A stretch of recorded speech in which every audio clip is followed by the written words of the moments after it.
here with Mike Brown, head coach at ATT. You're constantly on the road, man. You've got a lot of fighters. You've got a lot of big titles going around that gym, in and out. How do you maintain the schedule? I'll take one at a time. Try to make as many as I can. Can't make them all. Sometimes we got overlapping fight dates, but we got a big team and many other coaches there, so we take a little balancing act of holding the fort down when one coach is on the road. But we manage. I mean, this is a fight that what you got with Sabah Homasi and Brennan Ward. This is a fight that everybody's anticipating action. Both guys are leaning into this full throttle, and they're both kind of wild dudes. Like when you're preparing wild guys for what's anticipated to be a wild fight, what goes into that preparation? Like, how much do you lean into the technical aspects, and how much of it just comes into sharpening the mind, sharpening the body? I mean, I'd say most of the work is technical work. It's always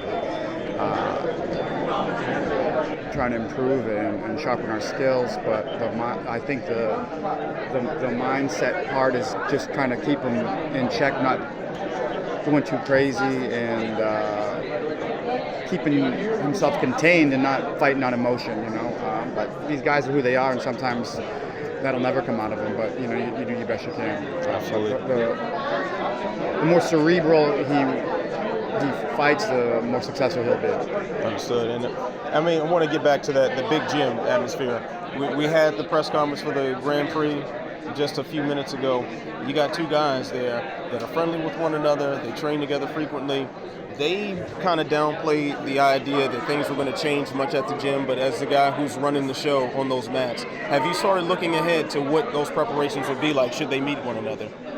I mean, you cross that bridge when you come to it, but they both have tough fights ahead of them. There's a lot of hurdles, and if they happen to fight each other in the finals, then that's a nice problem to have.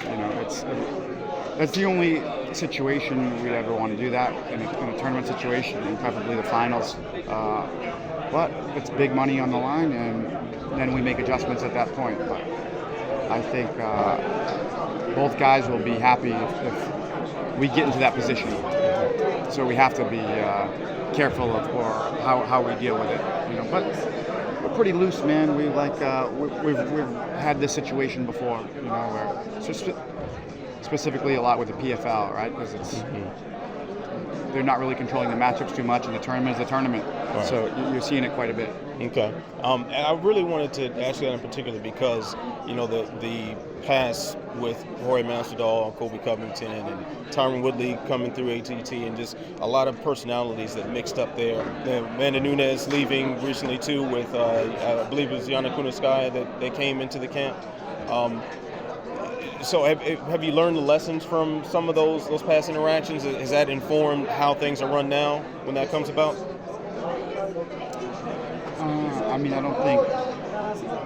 I think those are completely different scenarios and situations. I think that when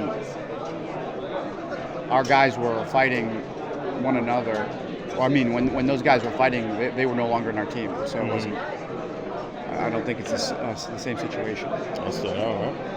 I mean, I'm trying to think. We've had a few moments where we've had guys fight one another in the PFL, but you're talking about situations where a guy had left and then fought at one of our guys. Yes, I'm thinking. I do remember talking to Tyron Woodley before his fight with Robbie Lawler. So Woodley and Robbie Woodley was a guy who wasn't at Coconut Creek the majority of his time. He was training in Rufus Sport, and he owned his own American Top Team gym, right. So he flew the flag, but he wasn't really a Coconut Creek guy. So it wasn't something you had to really worry about. Yeah. I was also thinking of sort of not when Masvidal and Colby actually fought one another, but sort of the build up to that when they were both kind of making their runs for title shots, and they were training in close proximity. And this is a really weird situation. Mm-hmm. I don't even like to comment about it, to be honest. This is a bizarre situation that is very rare, and that's an anomaly. Okay, understood, Mike. Well, hey, Mike, I appreciate your time, man. Anytime. Yeah. It's going to be a good